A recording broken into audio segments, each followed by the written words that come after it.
অনেক দিন থেকে আমাদের বিবাহিত জীবন ছিল, ইনফ্যাক্ট আমাদের হঠাৎ করে বেবিও আসা। তো আমার কাছে মনে হয়েছিল যে এই ব্যাপারটা জানুক, কারণ ও তো অনেক বড় হয়ে যাচ্ছে, 6 মান্থ প্লাস হয়ে যাচ্ছিল।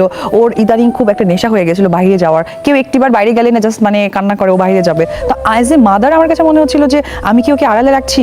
ও যখন বড় হবে, ইনফ্যাক্ট তখন কেউ নিজেকে রিয়ালাইজ করবে যে আমার মা এবং আমার বাবা তাদের নাম বা সুনামের জন্য বা তাদের কেরিয়ারের জন্য আমাকে প্রকাশ করতে পারেনি ওই টাইমিংয়ে। সো ওই টাইমিংয়ে যে আমার সবার একটা ভালোবাসা দরকার, সবার কোলে ছবি থাকা দরকার, ইনফ্যাক্ট সেটা আমার কেন নেই। একটা সন্তানের জন্য একজন মার যা করা দরকার তুমি সত্যি অর্থে তাই করেছো, এবং তুমি একটা দৃষ্টান্ত স্থাপন করেছো নারীর অধিকার, সন্তানের অধিকার। না, আমি এই অনুষ্ঠানের মাধ্যমে একটা মেয়েদেরকে একটা কথা বলতে চাই যে আমাদের বাংলাদেশে ম্যাক্সিমাম এই ঘটনাটা ঘটে থাকে যে হয় কি যে একটা মেয়ের ভালোবাসা হতেই পারে বা প্রেম হতে পারে, সেখান থেকে হয়তো বা তারা গোপনে বিয়ে করে ফেললো, ইনফ্যাক্ট তার পরিপ্রেক্ষিতে কি হয় তারা প্রেগনেন্ট বা বাচ্চা হবে।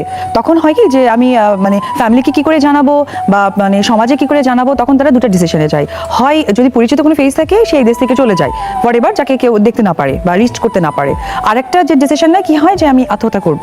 তো আমি সবসময় একটা কথা বলবো যে আমরা মানুষ যখন জন্ম নিই, একটা বাবা মা যখন একটা বাচ্চাকে জন্ম দেয় তখন কতটা প্রাউড থাকে, এবং একটা মা কত কষ্ট করে একটা বাচ্চা জন্ম দেয়, সেটা কিন্তু খুব অল্প একটা ছোট্ট কারণে আমি নিজেকে ডিস্ট্রয় করে দিব, এটা কিন্তু ভুল ডিসিশন। আমার কাছে মনে হয় যে এই সমাজ আমাদের যা কিছু হচ্ছে এটা সমাজের বাহিরের কিছু না, আমি এক্সপ্লেন করতে চাই। সো আমার কাছে মনে হয় যে একটা মেয়ে হিসেবে সবসময় নিজেকে ওই ধৈর্য, ওই সাহসিকতা রাখা দরকার যে আমিও পারি, আমি তো ভুল করিনি। একটা প্রেগনেন্ট বা একটা বিয়ে বা একটা ভালোবাসা বা লুকানো, এটা একটা ছেলে যখন করেছে আমি করেছি, তাহলে ওর দোষ না হলে আমার কেন দোষ হবে? সো আমিও দেখাইতে চাই।